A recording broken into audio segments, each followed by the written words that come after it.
this is one of my favorite facts of American politics that has become far more clear over the past few years. But when you place left-wing people in the circumstances that conservatives have been in for decades, they magically have this epiphany and begin to develop conservative perspectives. Part of what was so strategically brilliant about these governors and border states shipping these migrants off to blue states is they forced them to make our arguments. There's too many people. We can't support everyone who wants to enter this country. We don't have the resources to take care of them. Yeah. Okay, if you in New York City don't have the resources to take care of these people, what about a poor border town in Texas? Are you out of your mind? Yeah.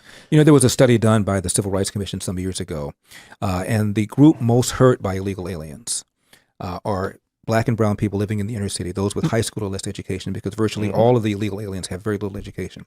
There are about 1 million fewer Blacks who are working because of the presence of illegal alien labor. And the presence of illegal alien labor puts downward pressure to the tune of almost $2,000 per year on the salaries of people living in the inner city. Yeah. So once again, the people who are most likely to vote Democrat, the ones to the left, claim that they care about Black and brown people, are the ones most hurt.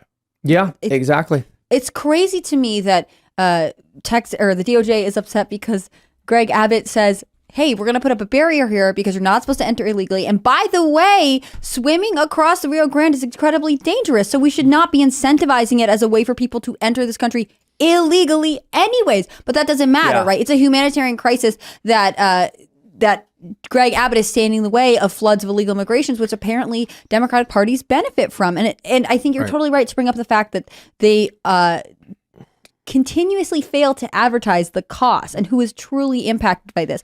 I have said over and over again that not only are illegal immigrants themselves, especially people who are trafficked across the border, abused and hurt in the process, but also every community, every person affected by this pays a price that when we say, but it's just mean, you can't put a wall there, you can't put floating buoys in the water.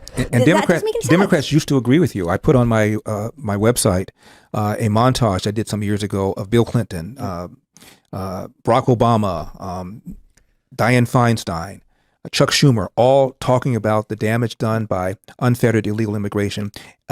Harry Reid even used the word illegal alien. And it was a border fence back. And they all used to say this, and then they did a 180 when they realized that the votes were among Hispanics, and they figured that at some point, by letting a bunch of illegal aliens in, there'd be enough pressure to put on to make them residents and then citizens, and then they would vote Democrat. If legal aliens turned residents, turned voters would vote Republican, we would not be having this conversation. Well, and not only that, but when they go to places that tend to vote blue, they artificially inflate representation there. The pollsters say there are more people there so that they have to, increase their seats. But I also want to mention this horrible, horrible term you used, illegal alien. Don't you know that the preferred term is friend we haven't made yet? But what you said is true, because they point that out about Cuban immigrants and people who come over from Cuba who they know have a tendency not to vote in the same way because they came from a socialist country, and so they don't play to that demographic the same way they do those at the Texas border. Well, wasn't there, I might be misremembering, but there was this wet foot, dry foot policy that actually made it more difficult for people who entered the nation on rafts, basically, people who came from Cuba to enter. That's kind of interesting. That's right. Yeah.